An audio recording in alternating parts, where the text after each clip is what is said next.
I'm going to take you back to a Sunday afternoon in 1958. The date, December the 28th. The place, Yankee Stadium. The event, a game between the Baltimore Colts and the New York Giants for the World's Professional Football Championship. The Colts jumped in front and looked like the champs with a 14-3 halftime lead. But as we live these moments again, the Giants have battled back to a 17-14 lead in the closing minutes of play. Less than 2 minutes on the clock, and here's the actual play-by-play broadcast from Yankee Stadium as Bob Wolf called it. 10 seconds left to go. Morrow will attempt the field goal from the 20-yard line. 5, here's the boot. It is high. It is good. He makes it. Myra makes it with seconds left to go. Ties the ball game 17-17. How about that? This is unheard of. Never before in the history of pro football. Overtime, a sudden death playoff, and the Giants won the toss and elected to receive. However, the stout defense of the Colts forced them to kick the ball, and Baltimore took over, and Unitas drove. Bob Wolf calls the play. It's 3rd and 1 yard to go for the championship. 3rd and 1 to go for the championship. A pass to Mutchler, put the ball on the 1 yard line. Barking out the signals for the Baltimore Colts. Unitas gives to Amici. The Colts are the world champions. Amici scores.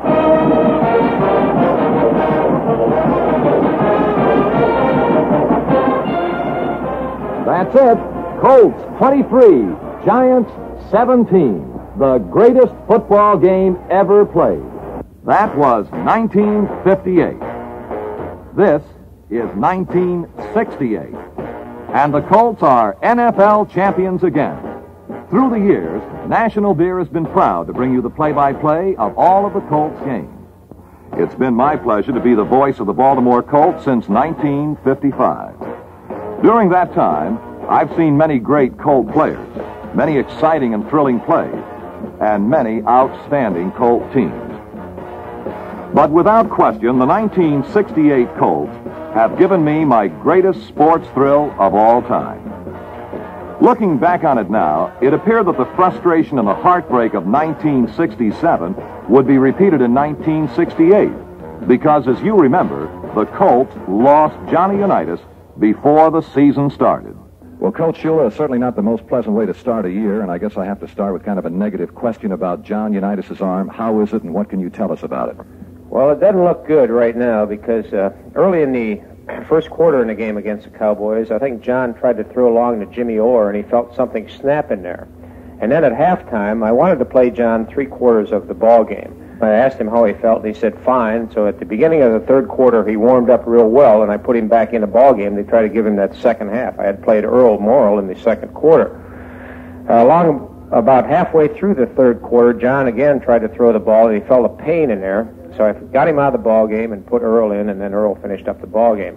After the game, the elbow swelled a little bit, and I think it's a little more serious than what John has had before. The Colts, desperate for a passer with experience, picked one up from the Giants. 34-year-old Earl Morrill arrived just weeks before the opening game with the 49ers. A journeyman quarterback who had bounced around the NFL for a dozen years, playing for and being discarded by San Francisco, Pittsburgh, and Detroit, as well as New York, Morrill had never distinguished himself. Tom Matty, what effect has the unfortunate injury that John Unitas had in this ball club? Well, first of all, Chuck, we've lost one of the greatest quarterbacks that there ever was or ever will be, I think, and this is going to have a strong effect on our ball club. I really feel that his passing is such a prevalent part of our game plan, and it has to hurt us. What do we do without Unitas? Well, I think we're going to have to sort of rise to the occasion like they did when I had to play quarterback. The team is going to have to rally around a guy by the name of Earl Morrill, who came down here from the Giants that we picked up in a trade, and this is a guy that we feel has the greatest capability of doing the job, and we just hope that he can do it for us. What would be the problems that Morrill might face with a new team? Well, Chuck, the main problem he has is our numbering system. It is completely different from that of the Giants. Our systems are just completely opposite. Our even plays go to the right, and while he was up at the Giants, the even plays went to the left. So it's going to be a little difficult for him to adjust, and I think he just has to think out there on the field all the time, and we just have to help him all we can. You sound as though you feel quite sure that Morrill can do the job. Well, I feel pretty confident. Here's a man who's been in the league 13 years, and he has all the experience of a great quarterback. I just don't think he's ever had a great team behind him, and right now I believe he does. Thank you, Tom. With Morrow running the offense and the injured Unitas on the sidelines, the Colts opened against the 49ers at Baltimore on September the 15th. Second and 13 now, and the Colts at their own 33-yard line. Here's Morrow now leaning in behind Bill Curry. Morrow straight back to throw, and here's Hill now out of the backfield. Morrow throws. It's been deflected up in the air. Stan Hindman has it for the 49ers at the 25. Here's Hindman down to the 15 at the 10. Right behind him is Earl Morrow, and he's in for the touchdown. Hindman grabbing the pass in the air. Let's see. Roland Lakes was the man who made the deflection, so the 49ers lead by a score of 6-0. Only a minute and 42 seconds now have gone by here in the first quarter. That Morrow pass is the second now in this drive, and the Colts have been moving. 9 plays they've gone, 53 yards. 3rd and 11. Colts are at the 49er, 19 right now. And Perkins, a wide out to the left side. Tight end left out there. Inside Perkins is Mackey. Richardson very wide to the right side. Morrow back 5. He's back 6 yards to the 25. Throwing inside the 5-yard line. And here's Perkins. Perkins with a diving grab at the 1-yard line. Sullivan backfield threw a real good block to protect Morrow. Now Morrow now becomes 2 for 3 passing in this drive. This 18-yarder to Perkins. And you remember 5 plays ago it was the 25-yard grab into the hands of Jimmy Orr. Okay, the Colts now with 1st and goal to go. It's at the 49er 1-yard line. San Francisco in that real tight goal line defense. Morrow. Here's Morrow spinning left, handing off. It's to Tom Matty. Matty being led by Jerry Hill. Matty diving in, and he's in for the score. Yes, sirree. The Colts are now down by just the extra point. It's San Francisco 7 and the Colts 6. Now that Colts touchdown drive covered 72 yards in 72 yards in 11 plays, and the Colts controlled the ball for just about 5 minutes. Here's Lou Michaels coming on to try the extra point. Boyd will be spotting at the 10-yard line. It's placed down. Lou boots it up, and it's good. So there's a timeout on the field with a score, Colts 7, San Francisco 7.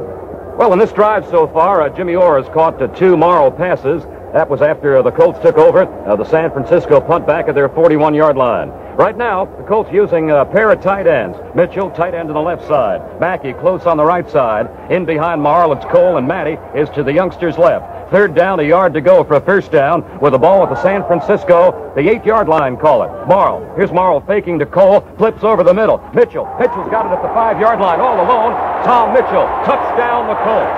Yeah, Mitchell, the Bucknell rookie. He's just made his first catch in a Baltimore uniform, and the Colts have moved ahead 13-7. Morrow to Mitchell, they just teamed up here at 5 minutes, 10 seconds of the second quarter.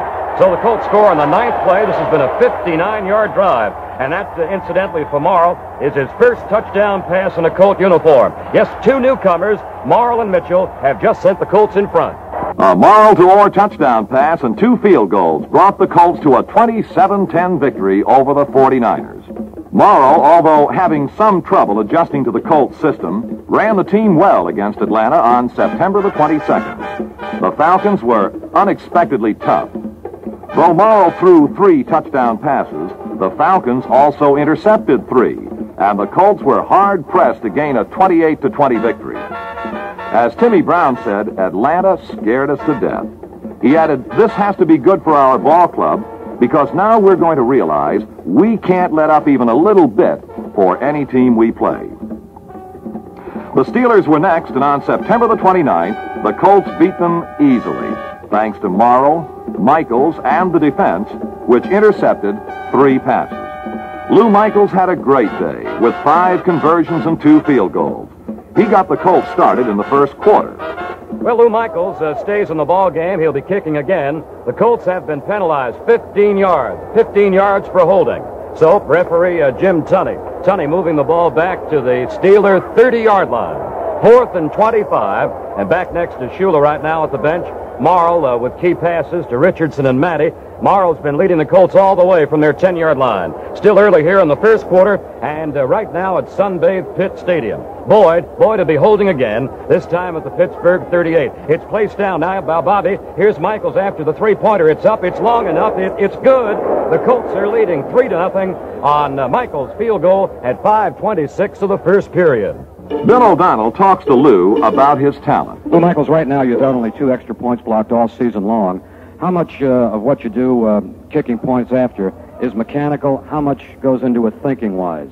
Kicking extra points is just the same as kicking field goals, simply because it's all the same. There's nothing different about it except you're only 7 yards away, which is you got a lot more chance of making the ball simply because any way you kick it, it might slide off and go through, or a field goal, if you slide it up the side of your foot, it will not go straight. I say a ball must, or will, for me, I know, will at least go 15 yards straight before it'll tail off anywhere. Your first step, if it's directly at the middle of the ball where the ball is placed on the ground, if it's directly at it, then I think, for me, everything else takes care of itself. If my first step will be directly at the center of the football. When Charlie Stukes intercepted Shiner's pass and went 60 yards to a touchdown, the Colts had a 34-0 lead.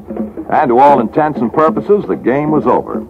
Another interception by Roy Hilton, who carried the ball in from the 13-yard line, made it 41-0, and as you know, the game ended 41-7. The Colts' first big test came on October the 5th, when they played the Bears in Baltimore.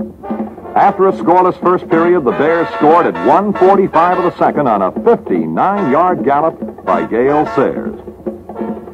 But hardly 3 minutes later, the Colts were on the board when, from midfield, Earl Morrill hit Willie Richardson for a touchdown, and the game was deadlocked 7-7. The Colts went ahead to stay in the second quarter as Morrill found Mackey and John ran over people for a 45-yard touchdown and a 14-7 lead. A couple of minutes later, that Matty smash down the middle for 6 yards now gives Baltimore a 1st and 10 situation at the Bears' 38. Still 2 minutes left to play here in the first half, and got to look back to 3 plays ago and how fine that onside kick was by Lou Michaels with the recovery by Alex Hawkins. Here are the Colts now breaking from their huddle. Morrill sending Orr out to the right, Richardson just as wide left. So from the Bear 38-yard line, Morrill, play action fake here to Hill. Earl rolling out to his right. He's back to the 45. Morrill throwing deep down the right side, headed for Jimmy Orr, caught at the goal line. Touchdown the Colts. And that's Jimmy Orr's first catch of the afternoon. And Orr getting in behind Taylor and McRae down the right sideline, grabs it right at the goal line. So it's now Baltimore 20, Chicago 7. The Baltimore Colts have just overwhelmed the Chicago Bears 28-7. 2 of the touchdowns went to one of the finest flankers in football, Jimmy Orr. And Jimmy, you have mentioned that you've tried to help Earl Morrill on patterns. What specifically do you mean? What kind of help can you give him? Well, Chuck, on the first one we had today, it was a combination pattern between Willie Richardson and myself, and I went down and in, and then back to the outside, and Willie went down into the outside, and I'd been asking Earl for it, but I told him to let's throw it inside the 50 because I knew if I beat my man, we could get a touchdown out of it, but I didn't want to be too far away where I couldn't get to the end zone before he caught up with me. Thanks a lot, Jimmy Orr.